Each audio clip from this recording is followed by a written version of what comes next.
the 10 top buyers in the United States for films, every territory, there's not one woman. So men and women have different tastes sometimes. For decades, Meryl Streep was Hollywood's respected icon, gracious, disciplined, and above any drama. She never slipped or showed anger toward others. But at 76, she finally opened up. In a rare moment, Streep admitted there were actors she couldn't just dislike, she hated some. When she named names, it was a big surprise. These weren't minor rivals.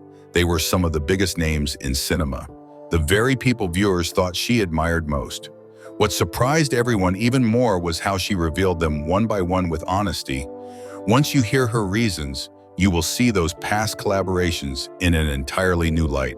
Kevin Kline, the on-screen lover Streep secretly hated.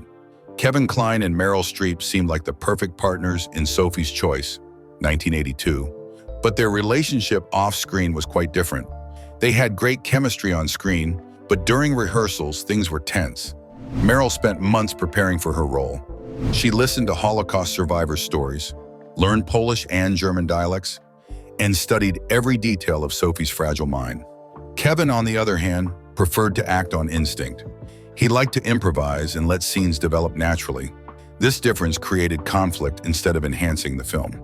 Crew members remember a tense rehearsal when Kline questioned her work on her accent, asking, "Are you sure the audience will care more about your vowel sounds than what she's feeling?" For Streep, this felt like an attack on her method. Sophie's broken voice was part of her trauma and survival. To dismiss it was to ignore her reality. After the film, Kline called her process academic in interviews. He may have meant it lightly, but it insulted Streep. She had dedicated herself to the role, and hearing it reduced to an academic exercise hurt deeply. They never worked together again. Meryl kept her distance from him at awards shows. They were polite but cold. So, Kevin Kline tops this surprising list. It's unexpected, right? The man who played a key role in one of Streep's best performances is someone she vowed never to work with again. Jeremy Irons, the cold actor Streep despised. Kevin Kline and Jeremy Irons had a complicated relationship. While they both are talented actors with strong classical training, their different acting styles led to conflict. Kline approached his roles deeply, while Irons prioritized a more restrained, composed performance. Their disagreements became clear during rehearsals. One incident occurred when Irons criticized Meryl Streep's careful work on her accent, calling it technical showmanship. Streep disagreed, believing that an accent is crucial to understanding a character's background. She felt this comment undermined the real story she aimed to honor through her performances. From that moment on, they began to see each other in a negative light. Irons thought Streep was too self-indulgent, while she viewed him as lacking emotional depth. Their performances felt like battles. Irons' cool detachment clashed with Streep's passionate approach. The tension was evident to the crew, who noted how close they were physically, yet how distant they felt emotionally. In discussing Jeremy Irons, it's clear that he represents a turning point where admiration turned into dislike. It's a shame because their combined talent had the potential to create something remarkable, but instead, it led to silence.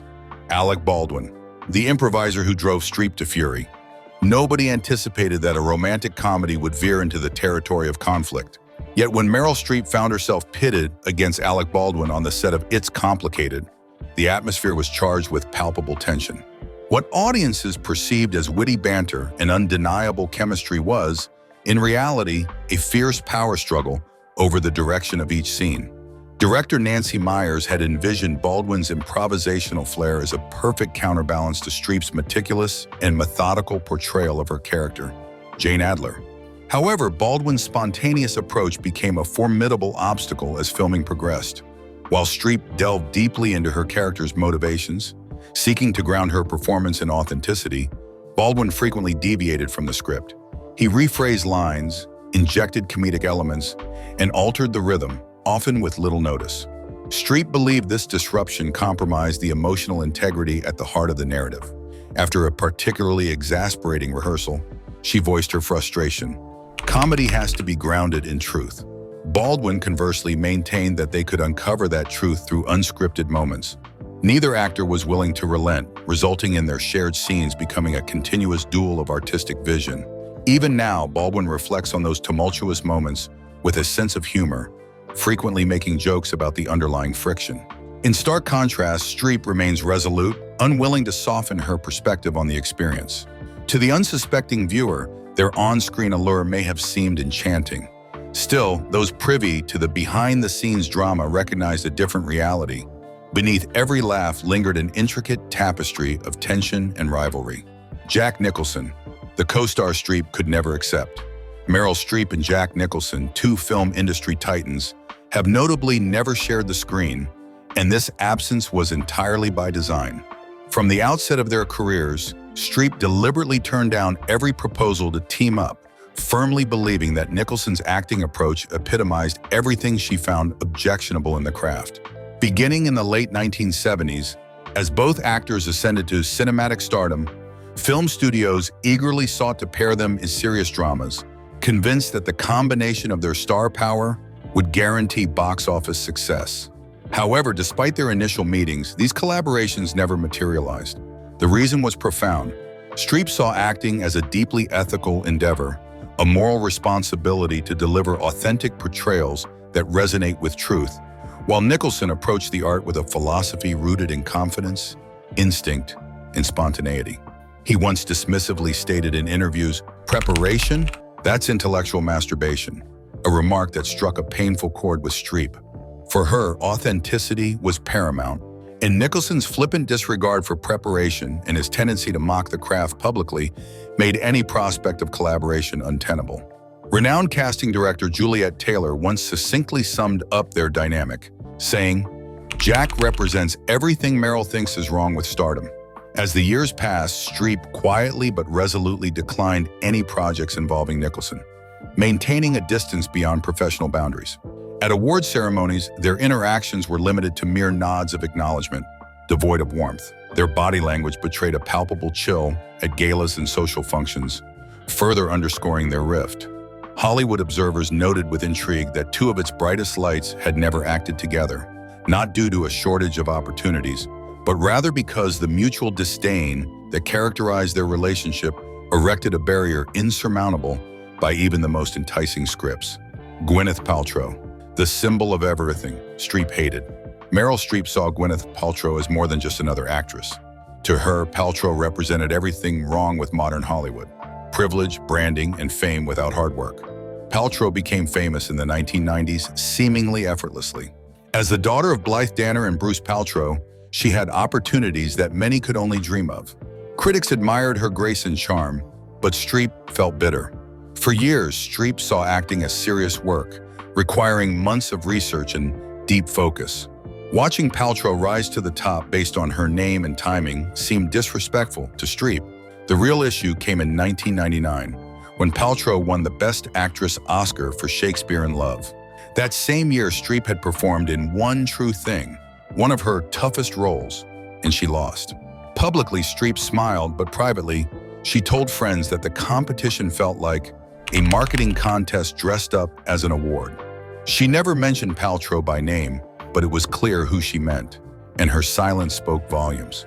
When asked about rising actresses in interviews, Streep praised Cate Blanchett, Amy Adams, and Jessica Chastain, actresses known for serious preparation, but not Paltrow. Industry insiders noticed Streep's coldness at award shows: brief smiles, quick nods, and no warmth towards Paltrow. Even years later, nothing changed.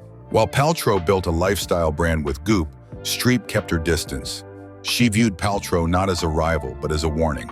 One actress stood for a lasting legacy, while the other represented celebrity culture, creating a wide gap between them. Dustin Hoffman, the slap that Streep never forgave. Meryl Streep's strong feelings toward Dustin Hoffman began during the filming of Kramer vs. Kramer, 1979. Hoffman slapped her across the face without warning. It was not part of the script, but a moment of humiliation, and Streep never forgot it. For her, acting is about trust. Every gesture, pause, and exchange needs to be built on respect.